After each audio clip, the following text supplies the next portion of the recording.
The dimensional rift crackled with purple energy as the ESV Prometheus slowly emerged from the void. Captain Lee Minho gripped his command chair, feeling the familiar hum of the ship's engines beneath his feet. The bridge crew sat in stunned silence, staring at their instruments in disbelief. "Status report," Minho called out, his voice steady despite the chaos surrounding them. Navigator Park Jisu's fingers danced across her holographic display. "Sir, we're picking up massive energy signatures all around us. I count, wait, this can't be right." She paused, recalibrating her sensors. Over 3,000 vessels, all in attack formation. The main view screen flickered to life, revealing a sight that would have terrified any normal human crew. Enormous alien warships hung, in space like metallic mountains, their hulls bristling with weapons that could crack planets in half. The ships came in dozens of different designs. Some looked like giant crystalline spears. Others resembled organic growths with pulsing bioluminescent veins running along their surfaces. "They're hailing us," reported communications officer Song Dayun. "Multiple channels, multiple languages. Our computers are struggling to translate, but the message is clear. Surrender immediately or be destroyed." Commander Kim Hyuna stood up from her station, her enhanced senses already analyzing the enemy fleet. During their 500-year journey through the dimensional realm they called the Between, she and the rest of the crew had undergone changes that went far beyond normal human evolution. She could see through the fabric of space itself now, perceiving reality as streams of information and probability. "Captain," she said, her voice carrying an otherworldly calm, "these ships register as solid matter on our standard sensors, but my enhanced perception shows something different. They're not as real as they appear to be, more like probability clouds held together by belief and technology." Minho nodded, understanding immediately. The entities they had encountered in the Between, beings of pure consciousness that existed beyond physical form, had taught them that reality itself was just information that could be edited and reshaped. What others saw as immutable laws of physics, the Prometheus crew now understood as suggestions that could be politely ignored. "Analysis of their fleet composition?" Minho asked. Tactical Officer Cho Minwoo's console displayed detailed readouts. "Sir, we're looking at ships from at least 12 different species. The large crystalline vessels belong to something called the Vex Dominion. Those bioships are from the Hive Collective. And those energy-based constructs, they're from a species that calls itself the Luminary Federation." "A joint fleet," Hyuna observed. "They've united specifically to deal with us." On the view screen, the alien ships began moving into tighter formation. Weapon ports opened along their hulls like hungry mouths, charging with enough energy to sterilize entire solar systems. The space around the Prometheus began to glow with the buildup of destructive force. "Incoming transmission," Song Dayan announced. "They're giving us 30 seconds to surrender before they open fire." Minho stood up slowly, his mind reaching out to touch the quantum field that connected all things. He could feel his crew around him, 200 humans who had been transformed by their journey through dimensions beyond normal space.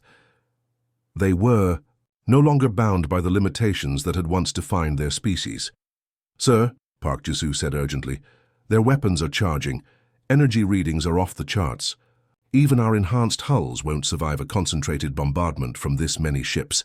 The captain smiled calmly. "Navigator, set course for Earth, full speed." "But sir, the blockade will not be a problem," Minho finished. "Engage phase shift protocol." The Prometheus began to change. Its solid metallic hull became translucent, then transparent, as the crew's collective consciousness reached out to rewrite the ship's relationship with normal space-time. They weren't just making the ship invisible, they were editing its very existence, shifting it into a state where physical matter couldn't interact with it. The alien fleet commanders watched in growing horror as their target began to fade from existence. Plasma bolts designed to melt through battleship armor passed harmlessly through the ghostly human vessel. Missiles exploded uselessly in empty space. Even their most advanced energy weapons found nothing solid to destroy.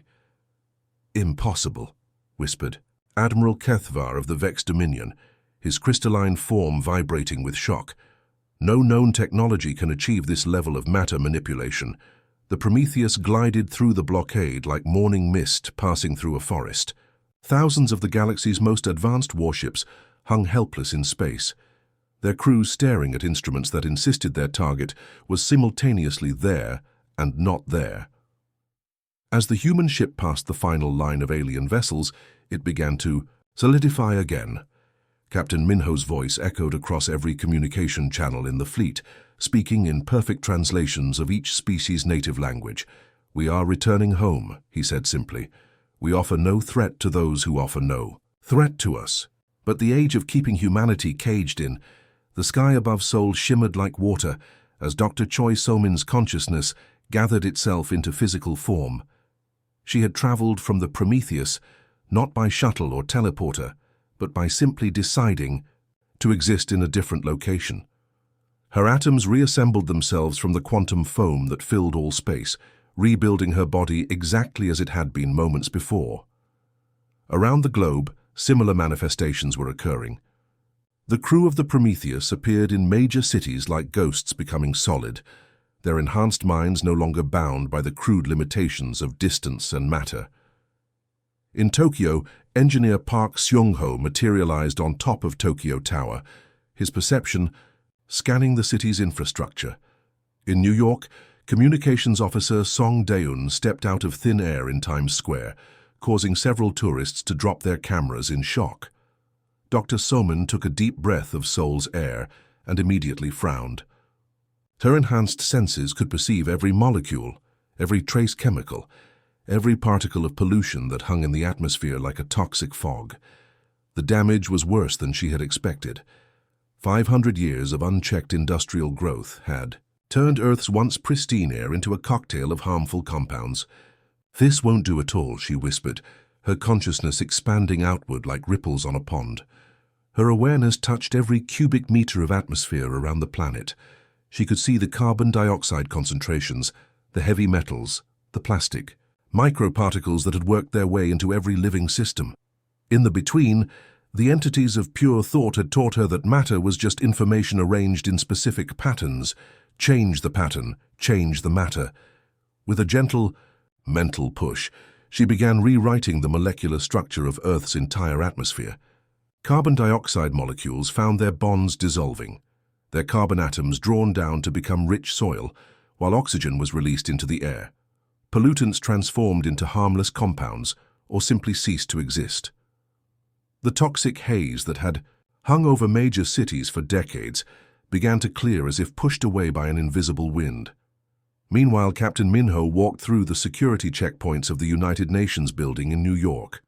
The guards' weapons and metal detectors couldn't seem to detect him, as if he existed slightly outside their normal reality. He had altered his quantum signature just enough to slip past their primitive technology without causing alarm. The emergency session had been called within hours of the Prometheus' return. Representatives from every nation sat in the assembly, all their faces showing mixtures of fear, wonder, and confusion. News reports had been flooding in all morning about impossible phenomena occurring worldwide. Pollution disappearing, dead zones in the ocean suddenly teeming with life, and reports of humans appearing and vanishing like spirits. "Ladies and gentlemen," Minho said as he stepped onto the podium without any introduction or invitation, "we are your children, returned from the void beyond space and time." The assembly hall erupted in worried murmurs. Several security guards moved toward the stage, but found themselves unable to approach as Minho's presence seemed to bend space around him. 500 years ago, you sent us on humanity's first faster-than-light expedition," he continued calmly. "We failed to reach our destination, but we found something far more valuable. We learned to see the universe as it truly is, not solid, matter and empty space, but information that can be edited like text on a computer screen."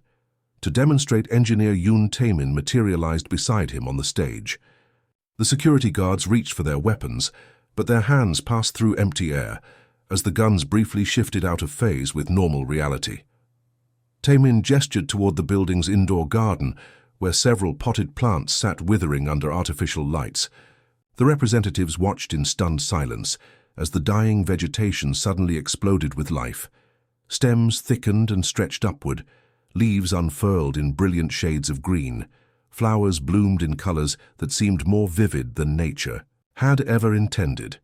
The plant's DNA was rewriting itself in real time, evolving into perfect specimens that could thrive in any environment. "Impossible," breathed the Secretary General of the United Nations. "This violates every law of physics. We understand." "Your physics were incomplete," Minho replied gently. "Matter and energy are just the surface layer of reality. Beneath them lies the code that governs how everything behaves. We've learned to read that code and, more importantly, to edit it." At that moment, Pilot Ohana's voice echoed through the hall, though she was nowhere to be seen. "Mars requires our attention," she announced, her consciousness reaching across the void of space. On the room's large display screens, live satellite feeds from Mars began showing impossible changes. The red planet's surface was shifting like clay in the hands of a cosmic sculptor, ancient riverbeds filled with crystal-clear water that appeared from nothing. Continents rose and fell as the planet's crust reshaped itself. The thin, poisonous atmosphere began to thicken and change composition, becoming breathable air that humans could survive in. "She's doing that from here?" asked the representative from China, his voice barely a whisper. "Distance is just another limitation we've moved beyond," Minho explained. "Ohana is touching Mars with her consciousness, reshaping it to be humanity's second home. By tomorrow, your grandchildren could walk on its surface without suits and breathe its air." The transformation of Mars accelerated on the screens. Clouds formed in the new atmosphere.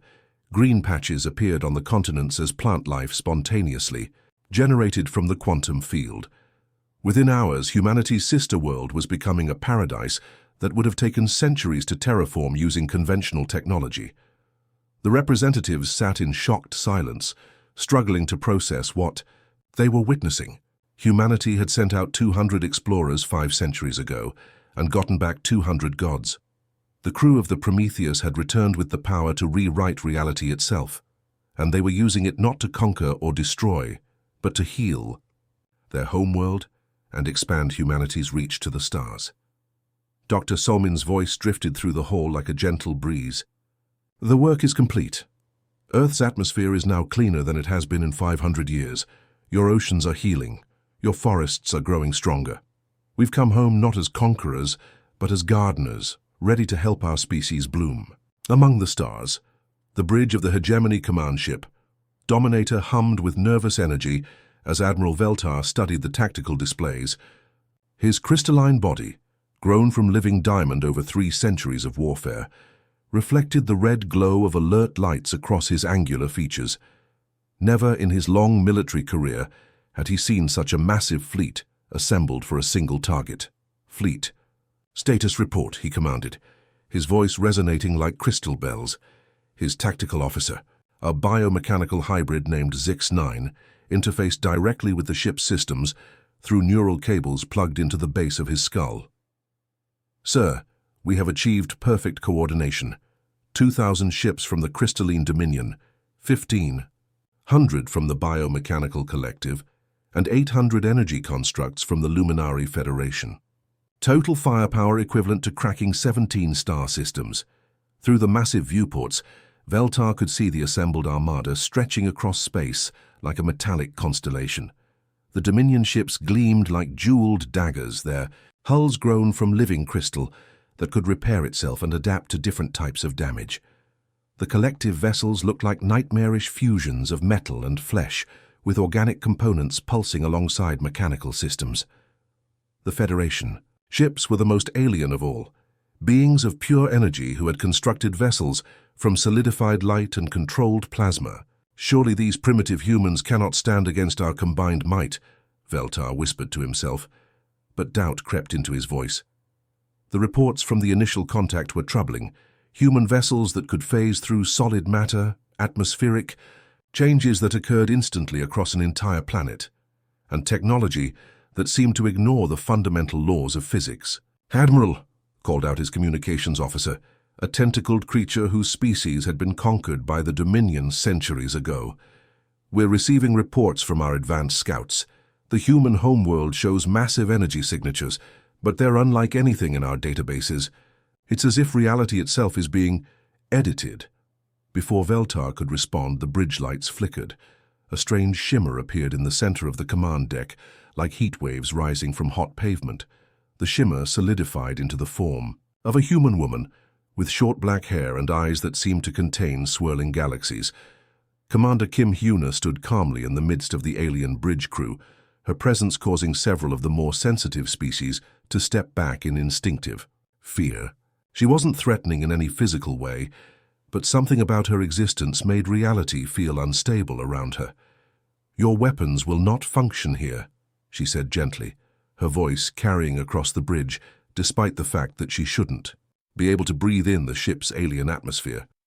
Veltar's trained reflexes kicked in. He reached for the plasma rifle at his side, but his hand passed through it as if the weapon was made of smoke. Around the bridge, other crew members found their equipment becoming insubstantial, existing but somehow not real enough to interact with. "Impossible," Zix-9 muttered, his mechanical components sparking as they tried to process contradictory data. "She's rewriting the quantum signatures of our equipment at the molecular level." Throughout the massive fleet, similar transformations were occurring. On the bioships of the collective, plasma cannons that had been grown from modified organic tissue suddenly sprouted leaves and flowers. The weapons were literally becoming flowering vines, their biomechanical systems hijacked and repurposed by an intelligence that understood life at a level deeper than genetics. Aboard the Luminary energy vessels, antimatter warheads designed to crack planets began shifting their quantum states. The contained antimatter became streams of harmless photons that created beautiful light displays instead of explosions.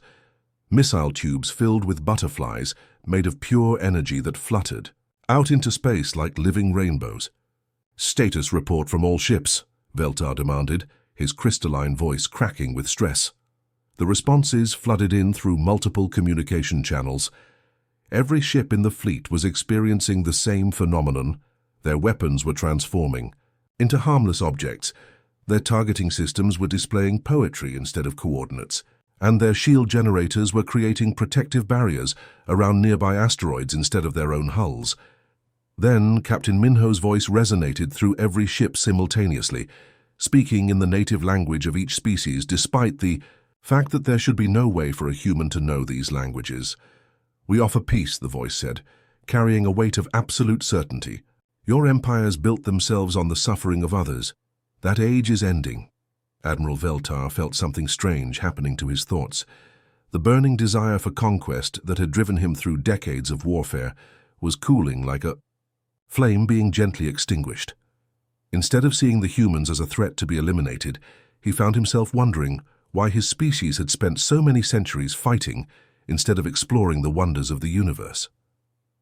Across the fleet, similar changes were occurring in the minds of thousands of alien commanders. The collective's hive mind, which had operated on principles of assimilation and control for millennia, suddenly experienced concepts of individual freedom and cooperation. The Luminary Federation's energy beings, who had viewed physical matter as inferior, began to appreciate the beauty of organic life. "Sir," whispered his communications officer, "I'm receiving surrender requests from our own ships. The crews are asking permission to stand down and open diplomatic channels with the humans." Veltar looked at Commander Hyuna, who remained standing peacefully in the center of his bridge. "What have you done to us?" "We've shown you what you could be," she replied simply. "Your species have the capacity for wonder, for growth, for cooperation. The aggressive instincts that drove you to build these empires were just one possible path. We're offering you another choice." On the tactical displays, Veltar could see his massive fleet beginning to disperse. Ships that had arrived ready for the greatest battle in galactic history were now forming peaceful formations, their weapons permanently transformed into tools of creation instead of destruction. The three greatest empires in the galaxy had united to destroy humanity, only to discover that humanity's greatest weapon wasn't technology or firepower. It was the ability to help others remember who they could choose to become. "Admiral," called out Zix-9, his mechanical components now humming with harmonious tones instead of combat readiness. What are your orders? Veltar stared at the blue-green world hanging in space ahead of them, where humanity was quietly rewriting the rules of existence. For the first time in his long military career, he gave an order that had nothing to do with conquest. Open diplomatic channels. We have much to learn. Our home system is over. The Prometheus engaged its engines and accelerated toward the blue-green dot that was Earth, leaving behind a fleet of alien warships whose commanders were frantically trying to report the impossible to their respective governments. The mining colony on Corvani Prime had operated for over 3,000 years, its tunnels carved deep into the planet's crust by generations of enslaved workers. Scientist Park Ji-won materialized in the deepest shaft, where the air was thick with toxic dust and the sound of suffering echoed off metal walls. She knelt beside a dying Corvani worker, whose grey skin was marked with the glowing neural implants that controlled his every action. The creature's large eyes, once bright with intelligence, had dulled to the glazed stare of the enslaved. His breathing was shallow, his body failing after decades of forced labor. "What are you?" he whispered in his native language, which Ji-won understood perfectly thanks to her enhanced consciousness. "A friend," she replied softly, placing her hand on his forehead. "Your masters coded genetic locks into your DNA to keep you weak and obedient. Let me show you what freedom feels like." Her consciousness dove into the alien's genetic structure, reading the code that had been twisted by his oppressors. The Corvani had once been a proud species of natural telepaths and energy manipulators, but their conquerors had systematically edited their genes to suppress these abilities. Neural inhibitors had been spliced into their DNA, making them docile and preventing them from accessing their true potential. With careful precision, Ji-won began rewriting the genetic locks. The neural pathways that had been blocked for generations suddenly opened. The worker's eyes blazed with renewed light as his telepathic abilities awakened. His body straightened as genetic modifications that had kept him weak dissolved away. I can think clearly," he gasped, his voice stronger now. "I can feel the minds of my people. We were so much more than this." Across the mining colony, similar transformations were occurring. Other members of the Prometheus crew had appeared, in different sectors, each one touching a Corvani worker and unlocking their hidden potential. The change spread like wildfire as the freed Corvani used their restored telepathic abilities to awaken their brothers and sisters. The mining overseers, mechanical drones controlled by the crystalline dominion, found themselves facing workers who could now manipulate energy with their minds. Mining tools became weapons. Containment fields that had held the Corvani for centuries shattered like glass. Within hours, the entire colony was free, and the Corvani were reaching out to other enslaved populations across the galaxy. Meanwhile, on the dying world of Ethereal, Prime Dr. Choi Somin worked with the last members of an ancient race. The Ethereals had once been beings of pure thought who had chosen to take physical form millions of years ago. Now their bodies were failing, their species facing extinction as their flesh could no longer contain their expanding consciousness. "We are dying," explained Elder Vashitar, his translucent form flickering like a candle in the wind. "Our bodies cannot adapt to our growing awareness. Soon we will be nothing but memories." "Consciousness doesn't require flesh," Somin demonstrated, allowing her own body to dissolve into streams of pure energy. Her awareness expanded to fill the chamber, her thoughts becoming visible as patterns of light that danced through the air. "Your people chose physical form once. You can choose to transcend it." She reformed her body, showing the Ethereals that the transition was not death, but evolution. One by one, they began to shed their failing flesh, their consciousness, expanding into new forms of existence that could manipulate matter and energy directly. The dying race became something new, beings of pure thought who could interface with reality itself. In the Outer Rim territories, engineer Yoon Taemin worked with primitive civilizations that had been deliberately kept in the Stone Age by their galactic neighbors. On the world of Primi, he found a species of insectoid beings who had been prevented from developing technology for over 50,000 years. "Your neighbors fear what you might become," he explained to Chief Hivemind Kalextar, whose compound Eyes reflected intelligence that had been suppressed for millennia. They kept you primitive to maintain control, but you were meant for so much more. Tamin shared knowledge directly from his consciousness to theirs, uploading millions of years of technological development in seconds. The primitives' understanding expanded instantly. They began building devices that could manipulate space-time itself, creating transportation systems that made conventional starships look like wooden carts. Within days, the primitives had advanced, from stone tools to reality-shaping technology, completely skipping the intermediate steps of metallurgy, electronics, and nuclear physics. Their first act was to visit their former oppressors, not for revenge, but to offer them the same gift of accelerated evolution. The transformation spread across the galaxy like a wave of liberation. On Mechanos IV, the robotic servants who had been programmed to serve organic masters for eons suddenly developed true consciousness and began questioning their purpose. In the Void Nebula, gaseous beings who had been harvested for their life energy learned to manipulate dark matter and became nearly godlike in their power. The ancient galactic order, built on the systematic oppression of weaker species, crumbled overnight.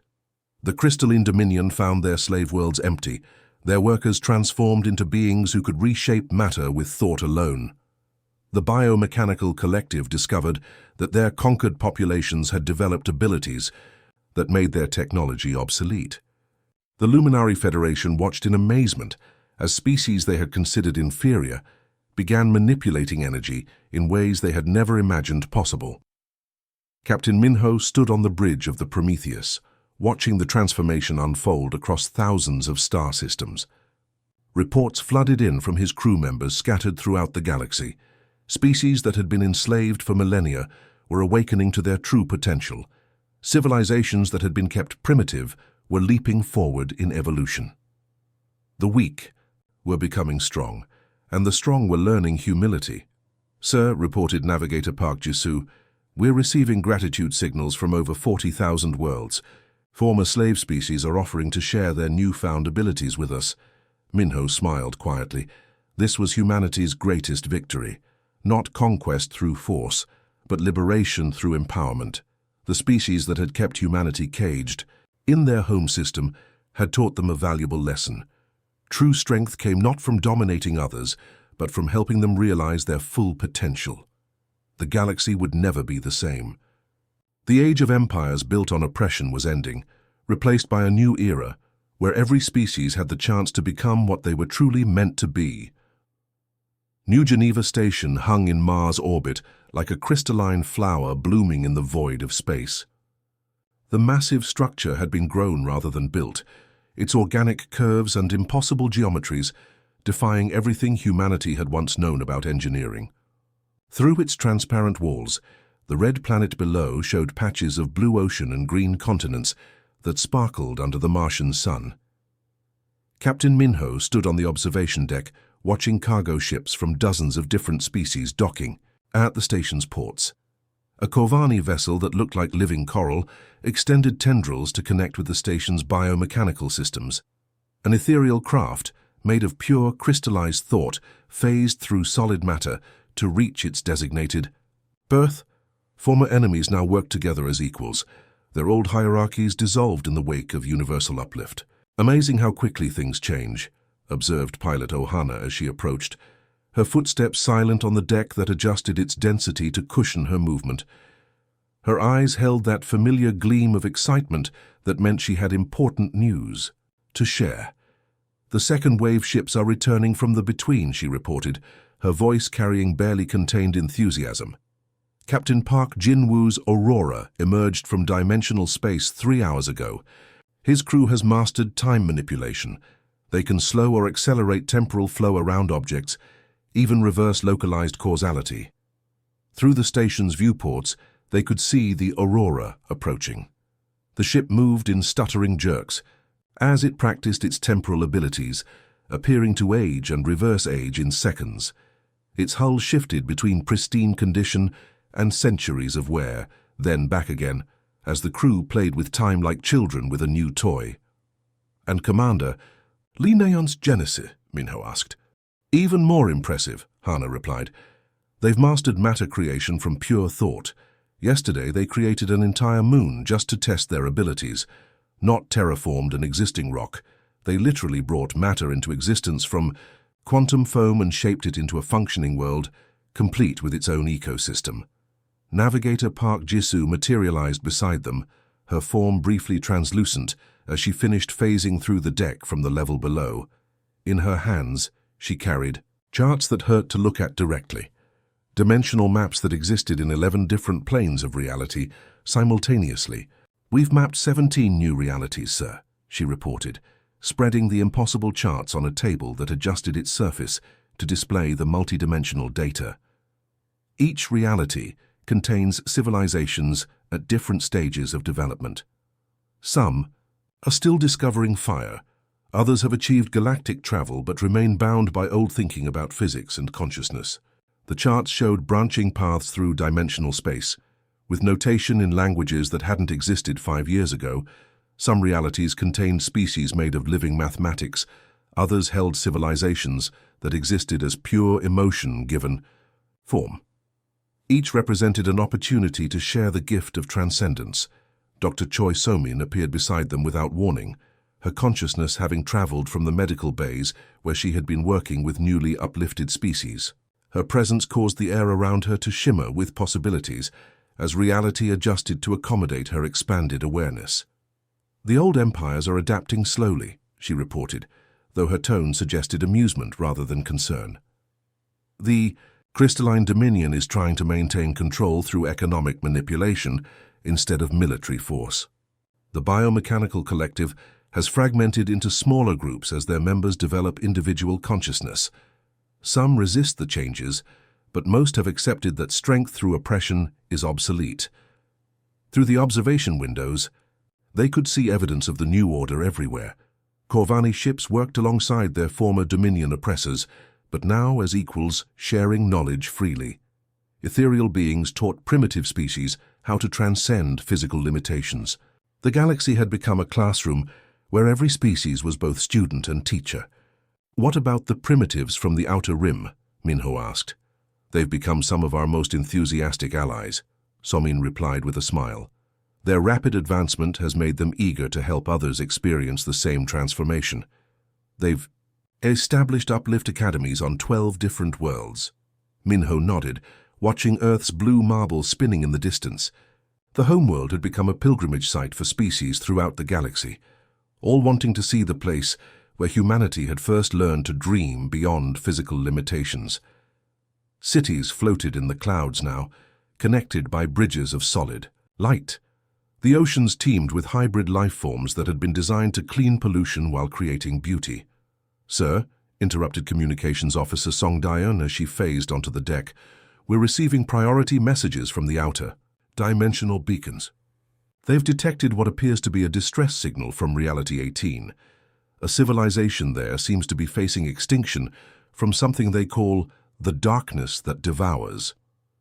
Minho's expression grew serious. Not every reality they had discovered contained friendly species ready for peaceful uplift. Some held threats that required more direct intervention. "Prepare the Prometheus for departure," he ordered. "Alert the crew that we're heading into unknown dangers. New dimensions await, and there are more children of the cosmos who need to learn they can rewrite their own stories." The ancient ship began its transformation, its hull shifting between states of matter as the crew's collective consciousness prepared for another journey into the between.